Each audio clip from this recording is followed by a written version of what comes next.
নমস্কার বন্ধুরা, আমার ইউটিউব চ্যানেলে আপনাদের সকলকে স্বাগত। আজকে আমি বাড়িতেই কিভাবে হবন সামগ্রী বানাবেন এটাই দেখাতে যাচ্ছি। হবন সামগ্রী বানানোর জন্য নিয়েছি ছোট্ট ছোট্ট কাঠ।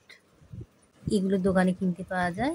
জব, তিল, কাজু, কিশমিশ, আলমন্ড, আতপ চাল, এলাইচি, দারচিনি, লবঙ্গ। এটা হচ্ছে 136 প্রকারের জড়িবুটি কাঠ। এটা আমরা হবনটার হরিদ্বার থেকে নিয়ে এসেছি। এটাও আমরা মিশিয়ে দিচ্ছি। এটা হচ্ছে চন্দন গুঁড়ো, কর্পূরটা মিলিয়ে দিলাম, হচ্ছে মধু, ঘি, সবগুলো দিয়ে একত্রে ভালো করে এটাকে মিশিয়ে দিতে হবে। এবারে এটাকে একটা ভালো পাত্রের মধ্যে উঠিয়ে রেখে দিতে হবে।